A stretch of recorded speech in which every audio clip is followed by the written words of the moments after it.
Big changes are coming to international shipping, and they could impact everything from how fast your packages arrive to what you can legally import. On April 25, 2025, the U.S. government officially published a Federal Register notice updating de minimis entry requirements following Executive Order 14256.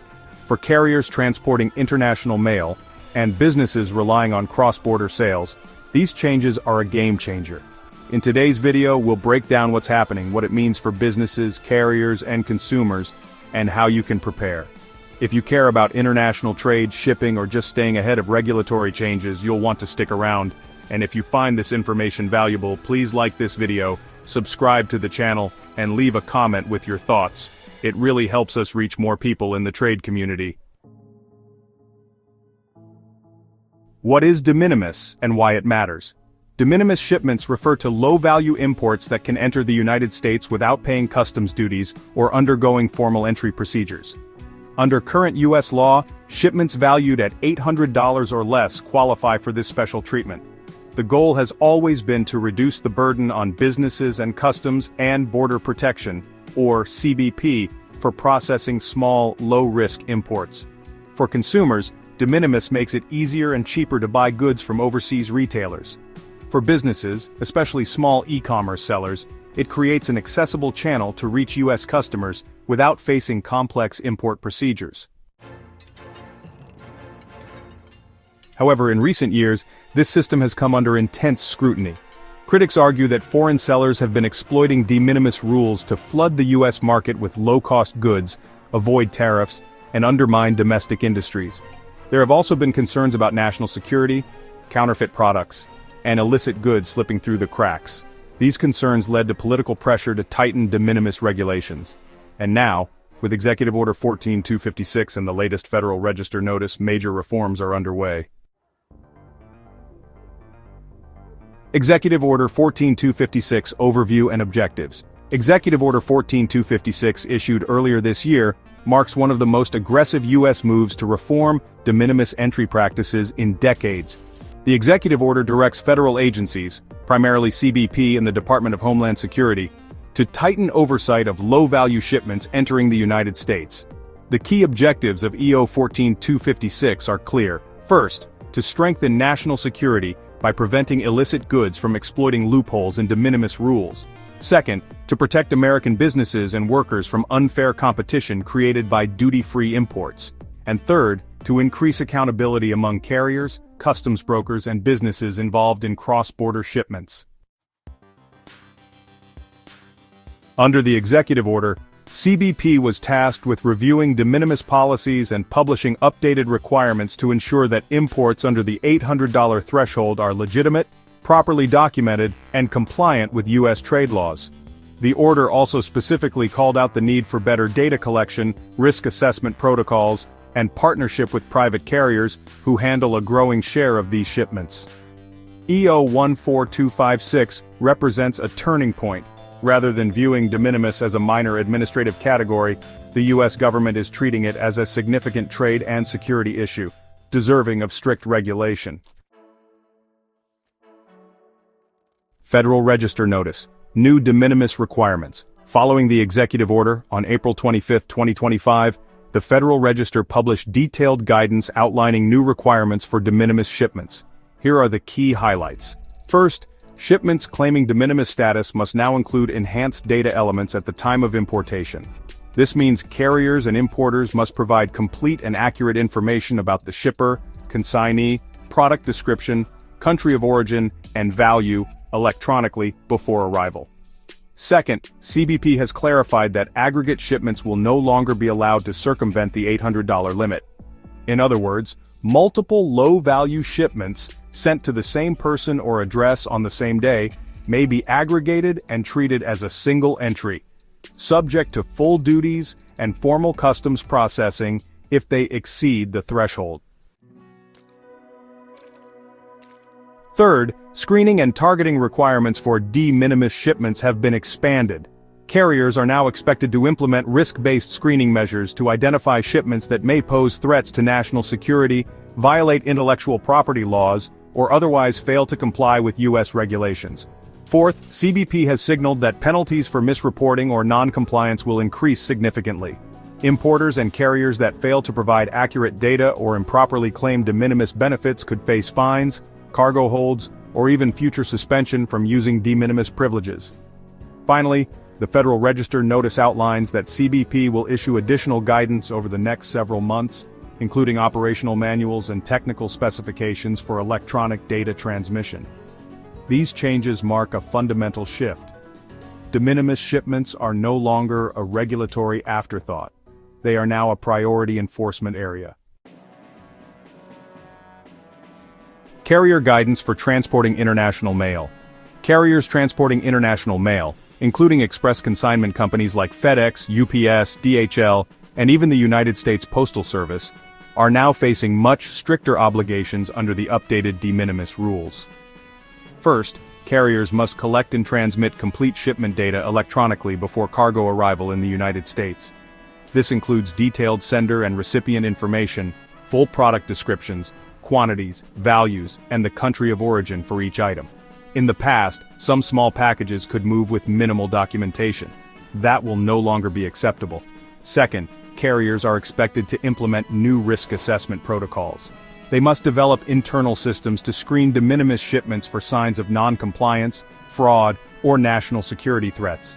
This might include analyzing sender patterns, package contents, declared values, and routing anomalies. Third, if a carrier identifies a suspicious shipment, they are now required to flag it for CBP inspection, and in some cases, hold or refuse transportation until further review is completed. This shifts a greater share of the enforcement burden onto carriers themselves, making them frontline partners in protecting U.S. borders. Fourth, the guidance clarifies that compliance will not be optional. Carriers who fail to meet the new data requirements or risk management expectations could face significant consequences. These may include monetary penalties, revocation of privileges under expedited clearance programs, and public naming in CBP enforcement actions. Finally, CBP has announced plans to audit carrier compliance periodically. These audits will examine whether carriers are collecting proper data, transmitting it accurately, screening shipments effectively, and following up on identified risks. Carriers must be prepared to demonstrate that they have robust compliance systems in place, not just on paper but in actual practice. Overall, the guidance signals a new era of shared responsibility between private carriers and government agencies. Compliance with de minimis regulations is no longer purely a shipper's problem. It is now a critical obligation for every entity that touches a cross-border shipment. Impact analysis, who will be affected and what it means. The changes to de minimis entry requirements will ripple across the entire global trade ecosystem. Let's break down the key groups that will be most affected. First, international e-commerce sellers. Small businesses and foreign retailers that rely on direct-to-consumer shipping into the United States will feel immediate pressure. In the past, many sellers could ship thousands of low-value packages to U.S. buyers with minimal scrutiny. Now, with enhanced data collection, stricter compliance checks, and potential aggregation of shipments, foreign sellers must ensure their operations are fully transparent and compliant. Those that fail to adapt may face increased costs, shipment delays, or outright loss of access to the U.S. market. Second, online marketplaces and fulfillment centers. Major platforms like Amazon, eBay, AliExpress, and Etsy may need to tighten their controls over third-party sellers. Marketplaces could be held responsible for ensuring that goods shipped on behalf of their sellers meet new de minimis documentation and compliance standards. Some may implement new verification steps or require additional information from sellers before allowing international listings. Third, carriers and logistics providers. As discussed earlier, carriers like FedEx, UPS, and USPS must now invest heavily in data management, risk analysis, and compliance audits. This could lead to higher operational costs, which may be passed down to customers in the form of increased shipping fees for cross-border packages. U.S. consumers who order small-value goods from overseas, everything from clothing to electronics to household goods, may start experiencing longer delivery times, especially during the early months of implementation. Some goods could become more expensive due to added compliance costs, duties on aggregated shipments, or sellers choosing to exit the U.S. market altogether. Businesses that fail to adapt to the new de minimis requirements face serious risks. Non-compliance could result in shipment holds at ports of entry, financial penalties, or even being banned from using the de minimis channel for future shipments. For carriers, repeated violations could jeopardize their participation in expedited clearance programs, damaging their competitiveness and reputation. Expect growing pains. It's important to note that while these reforms aim to strengthen trade security and fairness, they will not be painless. The transition will likely cause short-term disruption as businesses, carriers, and consumers adjust to the new environment.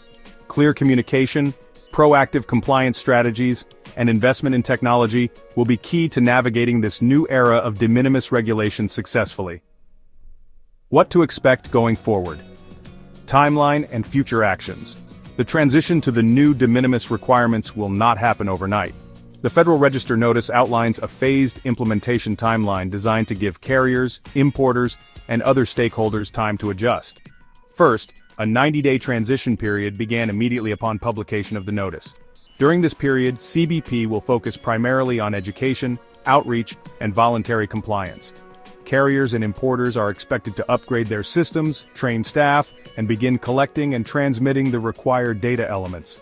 However, serious or intentional violations during this time may still trigger enforcement actions.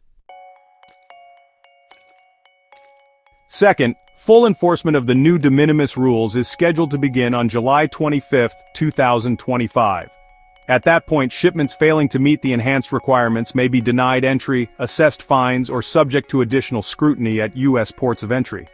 Third, CBP will issue additional technical guidance and operational manuals over the coming months.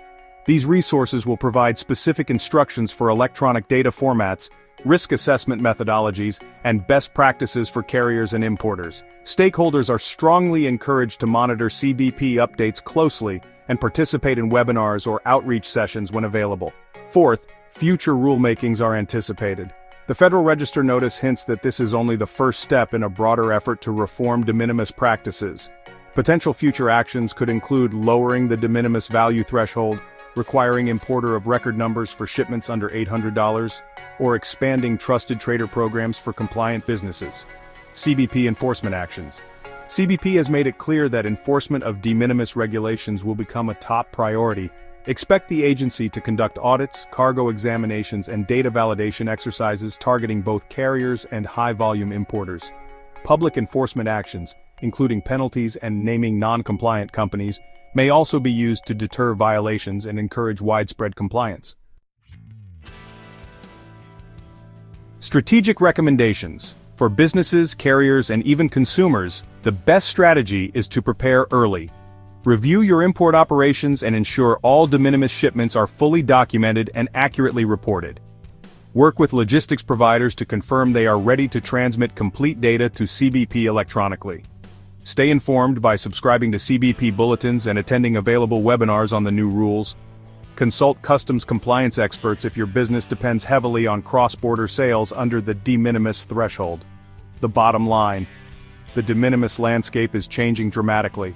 Those who act early and embrace compliance will be in the best position to succeed in this new regulatory environment.